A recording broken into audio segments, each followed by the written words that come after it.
अस्सलामुअलैकुम। उम्मीद करती हूँ आप सब लोग खैरियत से होंगे। आज का जो हमारा टॉपिक है वो है origin of atomic fluorescence spectroscopy. Atomic fluorescence spectroscopy हम सब जानते हैं कि एटॉमिक स्पेक्ट्रोस्कोपी की एक टाइप है जिसके अंदर हम लोग फ्लोरेसेंस की मदद से किसी भी एलिमेंट की कंसंट्रेशन को फाइंड आउट करते हैं और उसका ग्राफ प्लॉट करते हैं अगेंस्ट वेवलेंथ एंड इंटेंसिटी। सबसे पहले हम लोग एटॉमिक फ्लोरेसेंस स्पेक्ट्रोस्कोपी या स्पेक्ट्रोमीट्री इसके बारे में जान लेते हैं कि ये क्या होता है। एटॉमिक फ्लोरेसेंस स्पेक्ट्रोस्कोपी एक एनालिटिकल मेथड है जिसके अंदर हम लोग एलिमेंट्स की कंसंट्रेशन को फाइंड आउट करते हैं किसी भी सैंपल में। अब जो हमारे पास सैंपल मौजूद होता है उसकी अननोन कंसंट्रेशन होती है। अब अननोन कंसंट्रेशन में हमारे पास डिफरेंट एलिमेंट्स भी प्रेजेंट हैं। डिफरेंट एलिमेंट्स में से हमें जो इंटरेस्टेड एलिमेंट होता है हमारे पास, हमने उसका फ्लोरेसेंस लेना होता है, यानी उसकी कंसंट्रेशन को फाइंड आउट करना होता है।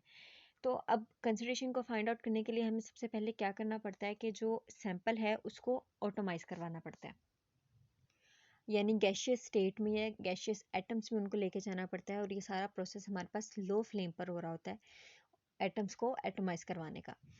जब हम लोग एटोमाइज करवा देते हैं, गैशियस स्टेट में ले जाते हैं, तो उसके बाद जो हमारे पास इंटरेस्टेड एलिमेंट होता है, यानी जिसकी हमने कंसंट्रेशन फाइंड आउट करनी होती है, उसका हम लोग क्या करते हैं, उसको एक्साइट करवाते हैं एक लाइट सोर्स के थ्रू, हायर इलेक्ट्रॉनिक लेवल्स पर लेकर जाते हैं।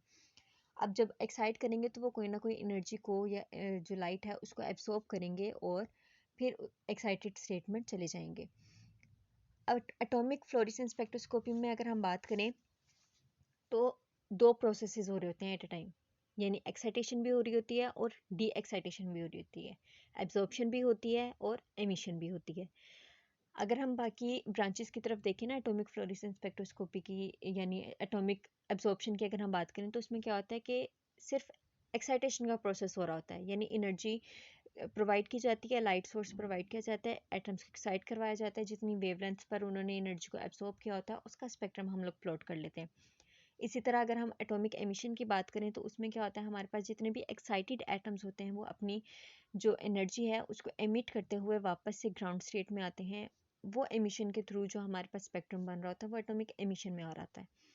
लेकिन अगर हम बात करें एटॉमिक फ्लोरेसेंस की, तो एटॉमिक फ्लोरेसेंस में क्या होता है, हमारे पास दोनों प्रोसेसेस हो रहे होते हैं।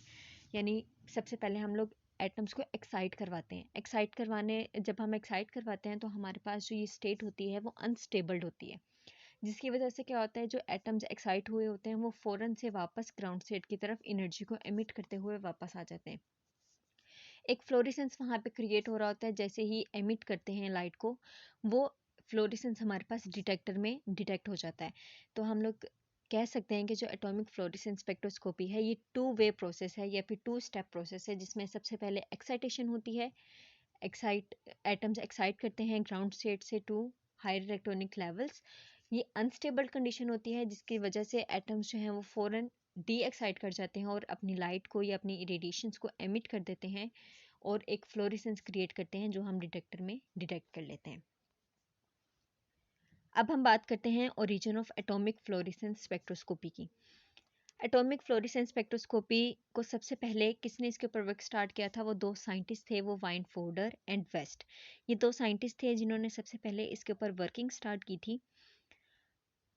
इस टेक्निक के बहुत सारे मतलब एडवांटेजेस हैं या बहुत सारे एप्लीकेशंस हैं डाइवर्स फील्ड में, यानी हम लोग डीएनए की कंसंट्रेशन भी यहाँ पे फाइंड आउट कर सकते हैं। डीएनए इसके अलावा हम लोग प्लांट टिश्यू, एनिमल टिश्यू, इनकी कंसंट्रेशन भी हम लोग यहाँ पर फाइंड कर लेते हैं। और इसके अलावा हम लोग जो कोई भी सैंपल है उसके अंदर हमारे पास अननोन कंसंट्रेशन है, मतलब थोड़ी सी भी मिकदार में अगर कंसंट्रेशन मौजूद है ना किसी भी एलिमेंट की, तो वो भी छोटी से छोटी कंसंट्रेशन को भी फाइंड आउट करने के लिए हम लोग एटॉमिक फ्लोरेसेंस स्पेक्ट्रोस्कोपी को यूज़ कर सकते हैं।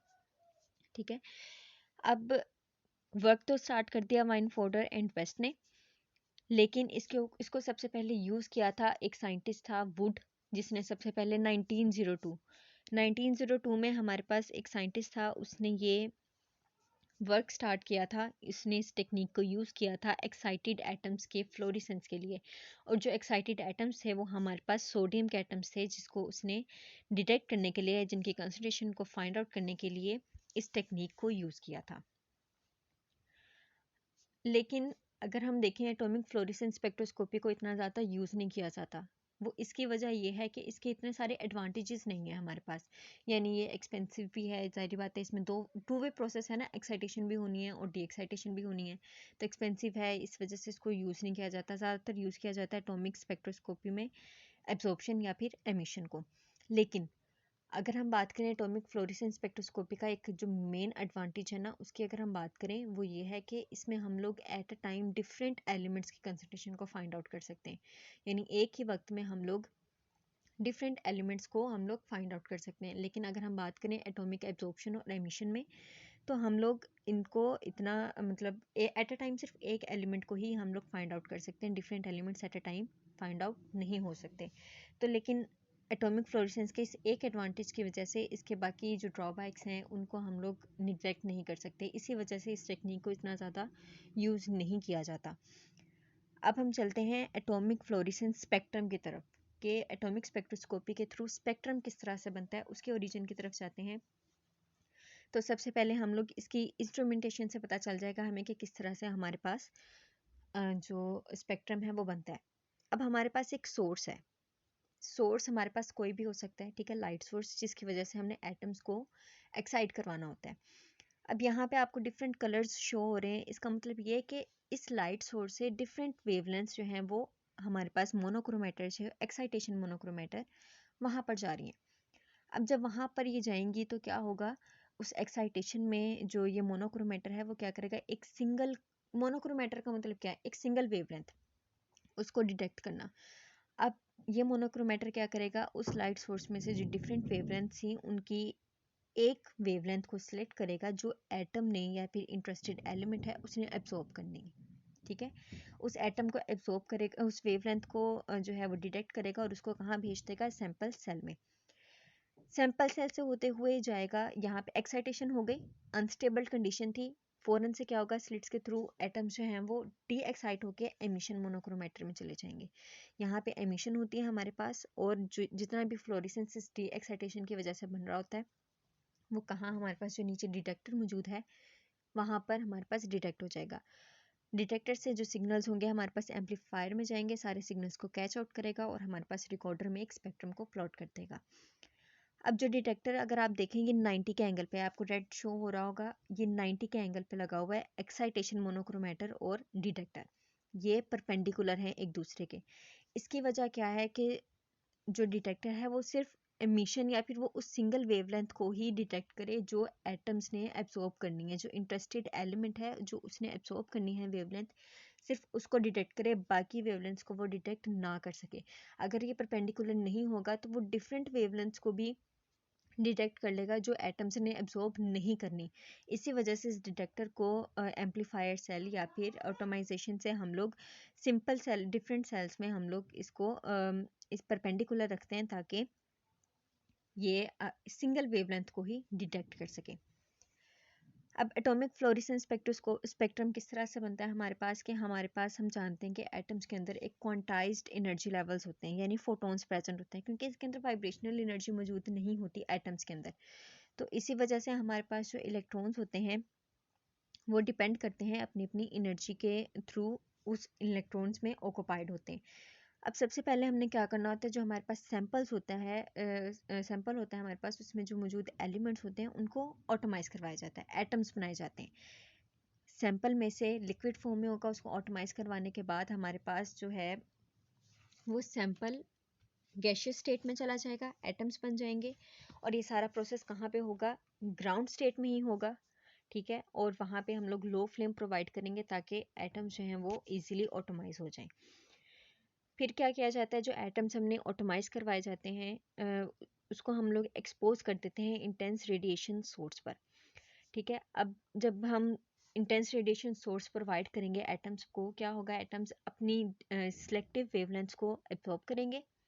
एब्जॉर्ब करने के बाद क्या होगा, वो एक्साइटेड लेवल्स पर चले जाएंगे, यानी जो हायर इलेक्ट्रॉनिक लेवल्स होते हैं वहाँ पर जाकर एक्साइट हो जाते हैं। अब हम लोग जो लाइट सोर्स प्रोवाइड करते हैं, जिसकी यानी जो रेडिएशन सोर्स है वो कॉन्टिन्यूस भी हो सकता है और लाइन भी हो सकता है। कॉन्टिन्यूस सोर्स में हम लोग जिनोन लैंप यूज़ कर सकते हैं, और लाइन सोर्स में हम लोग होलो कैथोड लैंप, इलेक्ट्रोडलेस डिस्चार्ज लैंप और ट्यून्ड लेजर्स हम ये यूज़ कर सकते हैं, ठीक है। कॉन्टीन्यूअस सोर्स और लाइन सोर्स आपको पता ही है कि कॉन्टीन्यूअस सोर्स की वजह से हमारे पास जो है वो ब्रॉड बैंडिंग होती है, और इसके अलावा जो लाइन सोर्स है ये नैरो बैंड्स प्रोवाइड करता है हमारे पास। अब जो एटम्स हमने एक्साइट करवाए हैं एनर्जी प्रोवाइड करके या रेडिएशन प्रोवाइड करके, क्या होगा, अनस्टेबल कंडीशन थी, तो क्या करेंगे, वो फ़ौरन से एक्साइटेड एटम रिलैक्स करेंगे, वापस से ग्राउंड स्टेट में आएंगे और रेडिएशंस को एमिट करेंगे। ठीक है, जो रेडिएशन उन्होंने एब्जॉर्ब की होगी वही रेडिएशन को वो एमिट करेंगे और हमारे पास एक एटॉमिक फ्लोरेसेंस एमिशन प्रोवाइड कर देंगे। अब जो रेडिएटिव एक्साइटेशन और डी एक्साइटेशन हो रही होती है हमारे पास, यानी दोनों प्रोसेस साथ साथ हो रहे हैं ना, एक्साइटेशन का भी और डी एक्साइटेशन का भी, ये दोनों प्रोसेसेस हमारे पास यूवी विज रेंज या फिर यूवी विज रीजन में हो रहे होते हैं। यूवी में हमारे पास एक्साइटेशन हो रही होती है और विज रीजन में हमारे पास क्या होता है, एमिशन हो रही होती है। जो इंटेंसिटी होती है लाइट की, जो भी हम मेजर करते हैं, जब भी एमिशन के थ्रू हमारे पास आ रही होती है, वो हम कहाँ पे डिटेक्ट करते हैं, वो डिटेक्टर पे हमारे पास डिटेक्ट हो रही होती है, या वहाँ पर हम मेजर करते हैं। और वो डिटेक्टर हमने पहले डिस्कस किया कि वो परपेंडिकुलर होना चाहिए, जो भी हमारे पास इंसिडेंट रेडिएशन है या फिर एब्जॉर्प्शन सेल है, ठीक है, उसके परपेंडिकुलर होना चाहिए ताकि वो सिंगल वेवलेंथ को ही डिटेक्ट करे, बाकी जो एक्स्ट्रा वेवलेंथ हैं जो लाइट सोर्स से आ रही हैं उसको डिटेक्ट ना कर सके। अगर वो दूसरी वेवलेंथ को डिटेक्ट करता है तो उससे क्या होता है, हमारे पास स्पेक्ट्रम ठीक नहीं आएगा, जो हमें हमारे पास इंटरेस्टेड एलिमेंट का हमें चाहिए था कंसंट्रेशन, वो हमारे पास नहीं आएगी। अब हमारे पास एक ग्राफ है जो हमने प्लॉट करना है इंटेंसिटी और फिर वेवलेंथ पे। ठीक है, अब दो तरह की हमारे पास इंटेंसिटी है, एक एटॉमिक एमिशन और एक हमारे पास एटॉमिक एक्साइटेशन या एटॉमिक एब्जॉर्प्शन। फ्लोरेसेंस एब्जॉर्प्शन हो रही थी जिससे हमारे पास एटम्स को एक्साइट करवाया, फिर उसके बाद हमारे पास एमिशन हो रही है, फ्लोरेसेंस एमिशन, जो कि अनस्टेबल कंडीशन से वापस ग्राउंड स्टेट में वापस आ रहे हैं। तो ये हमारे पास क्या बन जाएगा, ये एक एटॉमिक स्पेक्ट्रम बनेगा, फ्लोरेसेंस स्पेक्ट्रम, जो कि दो रेडिएशन इंटेंसिटी और वेवलेंथ के दरमियान प्लॉट किया जाएगा। अब आप ये ग्राफ के थ्रू देख सकते हैं, ये हमारे पास जो लेफ्ट साइड है वर्टिकल, यहाँ पे हमारे पास है इंटेंसिटी, और नीचे अगर हम देखें हमारे पास है वेवलेंथ। यूवी विज रेंज की वेवलेंथ है हमारे पास, यानी 200 to 550। ठीक है, हमारे पास ये सारे एमिशन और एक्साइटेशन के प्रोसेसेस हो रहे होते हैं। अगर आप ये ब्लू लाइन अगर आप देखें तो आपको यहाँ पे पता चल रहा होगा कि ये एक्साइटेशन है, यहाँ पे क्या हुआ, एटम्स डी एक्साइट करेंगे, ये यूवी रेंज में हो रहा है। आपको पता है कि 200 to 450 हमारे पास या फिर जो सॉरी 450 कह रही हूँ, 300 जो है हमारे पास यूवी विज रेंज में होती है, और 400 तो हमारे पास 550 और अराउंड अबाउट 600 हमारे पास विज रेंज होती है। तो अगर आप देखें एक्साइटेशन कहाँ हो रही है, एक्साइटेशन हो रही है यूवी रीजन में। हम लोग यूवी रेज ही प्रोवाइड करते हैं ताकि हम लोग एक्साइट करवा सकें, और एक्साइटेशन के प्रोसेस में देखें ऊपर जा रहा है, और जैसे जैसे वो ऊपर से वापस नीचे आ रहा है, एकदम से नीचे आ गया ना, क्योंकि देखें आराम आराम से पहले वो जा रहा था ऊपर, और एकदम से नीचे क्यों आया, क्योंकि जो एटम्स एक्साइट हुए थे वो हमारे पास अनस्टेबल कंडीशन में थे, जिसकी वजह से हमारे पास एक वो मतलब ग्रेजुअली ही नीचे आ गया।